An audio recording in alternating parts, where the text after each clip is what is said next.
Barakim Habarim. Welcome to Messianic Moment Ministry. I'm Stephen Bruck. You know who you are. Today's the 18th day of September 2025. Oh, excuse me. Now, in chapter 9 of the Gospel of Mark, we read about a man who asks Yeshua to heal his son if he can. When Yeshua says all things can be done if you trust, the man's response is something that we should all confess we need. But first, if you haven't already done so, please click the little red button there, subscribe here to YouTube. Go back to messianicmoment.com, subscribe there also. Click the bell, you know how to do all that stuff. On Facebook, give a like to my Facebook page. And also, I invite you to join my group. It's called Just God's Word. Hey, and if you like what you get here, you're going to love the books I've written. I got 5 of them out there for you. You can either get them through, there's a link on the website, or just go to Amazon.com, put Stephen R. Bruck in the search field, and you got it. Okay, and one last thing, please share these messages with everyone you know, even non-believers. Help this ministry continue to grow.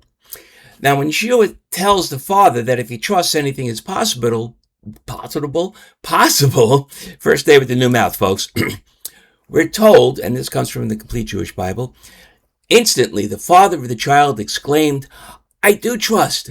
Help my lack of trust. So, how can he say he does trust if he needs help for his lack of trust? It seems that we trust or we don't trust, right? Not right. Trust is tiered. It's not absolute. And because we are human, that goes for our trusting of God too. Even though we all know he's 1000% trustworthy, trust is an emotional thing. As such, it has different levels. We can trust someone who doesn't trust us and vice versa. For example, a man who's been paroled from jail for robbery asks us for a job as cashier because he did that before he stole where he was working. He says that he's learned his lesson and repented.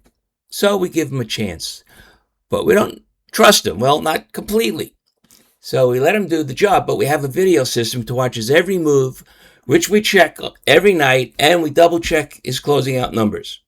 Now, he trusts us completely to allow him to continue to work there, so long as he remains honest. But we don't trust him enough to leave him unobserved. We trust his ability to do the job, so there's that level of trust, but he trusts us as his employer a whole lot more than we trust him as our employee. Eventually, if he has really repented of his criminal desires and proves over time that he is trustworthy, then the levels of trust can be more equal. Now, getting back to the Bible story, when this man trusted that Yeshua could heal his son, he still doubted, and I believe probably because of his own insecurities. I believe that is why trust is so hard for so many, myself included, because we always interpret the world through our own experiences and knowledge. If we have had a lot of difficulty in our life or been misled and cheated on, we're going to find it difficult to trust anyone, even someone like Yeshua, who we had heard so much about. And that time in Israel's history, well, it wasn't a very trustworthy period. The Sanhedrin were composed very often of political hacks who weren't Levites. The king of Israel, well, he was not a descendant of David. And even though the high priest was a descendant of Aaron, he was appointed by a Roman official. He wasn't done through the lot with the Urim and Thummim. It was probably the most dishonest time in Israel's long history. So trusting did not come easily for many. Now, I confess I am like that man. I trust that Yeshua is the Messiah and that he did all those things we read about. But when it comes down to asking, well, for instance, for healing for myself or someone I care about, well, I don't trust that I am trusting enough to deserve that help. Yeah, I know. I know what you're going to say. God is trustworthy to do what we ask him to do, and he will bless us even if we do not deserve it. And blessings, unlike salvation, blessings are something we can earn. That's Deuteronomy 28. But still, whether we need to deserve a blessing or not, it is still up to God to bless or not to bless. And I will always feel that my level of trust is undeserving of the blessings.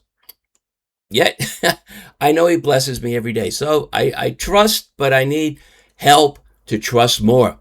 I've known God's work in my life. I know absolutely that he is there and watching me. And I also know absolutely that he knows what is best for me.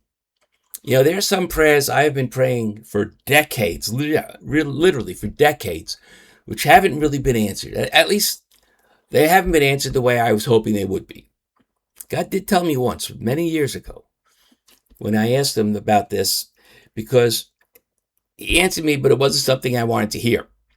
I've been asking many times and for many years for God to just excise certain thoughts from my brain that I don't want, thoughts that are sinful. And he told me it doesn't work that way. He said that if he just took away all my evil thoughts, then I would never be able to call on his power when having to face the enemy's temptations. In other words, if God just made it happen, then I would not be able to stand on my own when faced with temptation. God is not a helicopter parent. He's a coach, and he will teach us how to trust, how to live, and empower us when we call on him for help. But we also need to be able to stand on our own 2 feet when facing service. That means troubles. Because spiritual strength comes from spiritual exercise. And if God does everything for us, we'll never develop those spiritual muscles.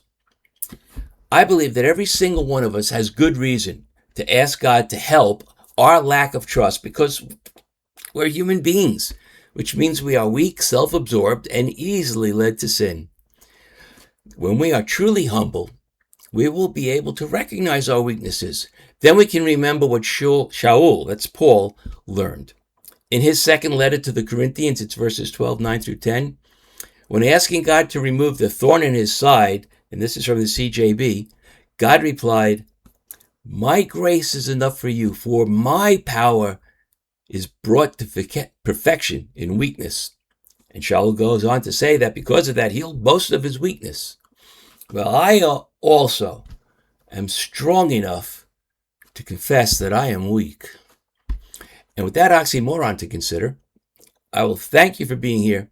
I ask you to continue to share these messages with everyone you know, and I'm going to wish you now an early Shabbat Shalom. Lihitrot.